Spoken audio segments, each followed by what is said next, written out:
ఉపాధి అవకాశాలు కల్పించడం కోసం 2,10,000 కోట్లతో అనేక ప్రాజెక్టులకు కూడా శ్రీకారం చేయడం జరిగింది. మన ముఖ్యమంత్రి గారిని కూడా చూస్తున్నాం మనం. సామాజిక పెన్షన్ ప్రతిరోజు ఇంటి దగ్గరకు వచ్చి ఇవ్వడమే కాకుండా గతంలో లేని విధంగా, గతంలో లేదు జీతాలు ఇవ్వాలంటే ఎప్పుడు ప్రభుత్వ అధికారులు కూడా చూసేవాళ్ళు. ఈ పంచాయతీ నిధుల్ని కాకుండా, గ్రామీణ ఉపాధి పథకం నిధులనే కాకుండా ఇతరత్ర నిధులను దారి మళ్లించే పరిస్థితి నుంచి జీతాలు లేని పరిస్థితి ఉండేది. వాళ్ళ జీతాలు కూడా సక్రమంగా ఉంటున్నాయి. రాష్ట్రం ఆర్థిక గాడిన పట్టే ప్రయత్నం చేస్తా ఉన్నాం. అయితే మాకందరికీ చిన్న సమస్యలు ఉన్నాయి. చాలా పెద్ద ఎత్తున అప్పులు చేస్తున్నాయి. అవన్నీ చెప్పుకుంటా ఉంటే పోయిన ప్రభుత్వాన్ని విమర్శించినట్టుగా ఉంటది. మేము మంత్రులంతా కూర్చుంటే మాకు పోటీ ఉంటది. ఏం పోటీ అయ్యా అంటే, నువ్వు బాగా చేసేవా, నీ పర్ఫార్మెన్స్ బాగుందా, నా పర్ఫార్మెన్స్ బాగుందా, అది కాదు. నీ మీద అప్పు ఎంత ఉంది, నా మీద అప్పు ఉంది, నీ మీద ఎంత అప్పు ఉంది.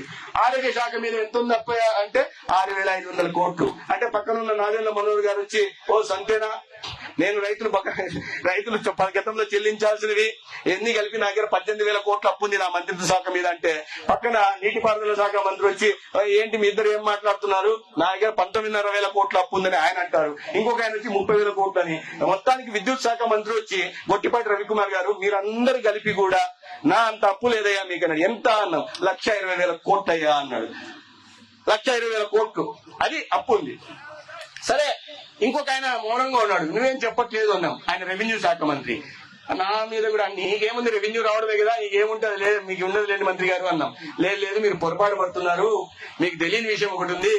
నా మంత్రిత్వ శాఖలో అంటే గతంలో పంచభూతాన్ని దోచుకున్నారు. నింగి, నేల, నీరు, నిప్పు, గాలి, ధూళి దేన్ని వదలలేదు. లాస్ట్ చుక్కల భూముల్ని, ప్రభుత్వ భూముల్ని, అటవీ శాఖ భూముల్ని, లేదా అన్నదమ్ముల మధ్య వివాదాలు ఉంటే ఆ భూముల్ని, అన్న చెల్లెళ్ల మీద ఆస్తి తగాదాలుంటే వాటిని, మీకు అర్థమైంది అనుకుంటా, ఉంటే వాటిని దోచుకున్నారు. 13.5 లక్షల ఎకరాల భూమిని ఫ్రీ హోల్డ్ పెట్టి తినేశారు. ఒక్కొక్క ఎకరాకి కనీసం ఎక్కడ ఉండదు ప్రపంచంలో, కానీ మన దేశంలో ఎక్కడ ₹1,00,000 వేసుకున్నా కూడా 13.5 లక్షల కోట్ల అప్పు నాకు ఒక్క దాని మీదే ఉంది. అది 50 లక్షలు కోటి వేసుకుంటే మీరు క్యాలిక్యులేటర్ తీసుకుని లెక్క వేసుకోండి అన్నాడు. అది మాకు వారసత్వంగా వచ్చిన ఆర్థిక పరిస్థితి. అయితే ఇవాళ అభివృద్ధి ప్రదాత, దార్శనికత కలిగిన నాయకులు కేంద్రంలో ప్రధానమంత్రి రూపంలో, రాష్ట్రంలో చంద్రబాబు నాయుడు గారి రూపంలో ఉన్నారు కాబట్టి పరిస్థితులు చక్కదిద్ది ఈ రాష్ట్రాన్ని అభివృద్ధి గాడిని తీసుకెళ్తాం.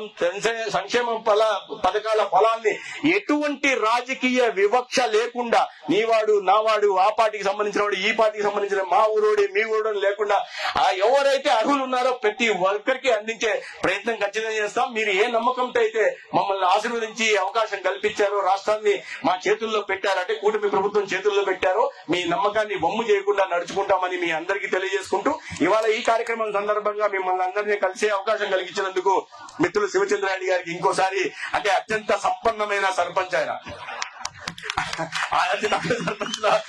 ఒకరు. సరే, ఆయనకు కూడా మళ్ళీ ధన్యవాదాలు తెలియజేసుకుంటూ సెలవు తీసుకుంటాను. ఎందుకంటే నేను ప్రాతినిధ్యం వహించే నియోజకవర్గం ధర్మవరం చాలా అత్యంత వెనుకబడిన, కాలువలు లేవు, కేసీ కెనాల్ లేదు, లేదా ఒకటి ఉంది అక్కడ చిత్రావతి నది పోతుంది, పెన్నా నది లేదు. చిత్రావతి ఉంటాక దానికి ఎప్పుడు నీళ్లు రావు, లేదా మాకు హెచ్ఎల్సీ ఉంటే తుంగభద్ర నుంచి రావాలా, దానికి ఎప్పుడు నీళ్లు లేవు. ఈసారి మా ప్రభుత్వం వచ్చిన తర్వాత ఒక టీఎంసీ నా నియోజకవర్గం దగ్గరికి నీళ్లు వచ్చాయి, అది వేరే విషయం. కానీ లేకపోతే పిఏబిఆర్ ఉంది, పెద్దగూడెం బ్రాంచ్ రిజర్వాయర్, దానికి నీళ్లు రావడమే తప్పిస్తే అది ఎప్పుడు వస్తే తీసుకోవడం, లేకుంటే లేదు. అటువంటి అత్యంత వెనుకబడిన ప్రభుత్వం నియోజకవర్గానికి నేను ప్రాతినిధ్యం వహిస్తున్నా. అయితే ప్రజలు కూడా నా మీద నమ్మకంతో నన్ను అక్కడ ఆశీర్వదించారు. వారి ఆశీర్వాదానికి వారు రుణం తీర్చుకునే ప్రయత్నం చేస్తున్నా. అయితే పుట్టిన ఊరు కాబట్టి ప్రొద్దుటూరులో కూడా నాకు బాధ్యత. నేను గతంలో వదలాడి గారికి కూడా చెప్పాను, సార్ నాకు కూడా బాధ్యత ఉంది సార్, ఏదన్నా పనులుంటే ప్రొద్దుటూరు గురించి నేను మీ వెంట వస్తాను సార్, పోయి మంత్రులు ఇంతలో ఏదో అడుగుదాం, అధికారులను అడుగుదామని. వారు కూడా ఎప్పుడు ఈ వయసులో మా అందరిలోకి యాక్టివ్ ఉంటారు. ఆయన అందరిలోకి మన ఎమ్మెల్యేలకి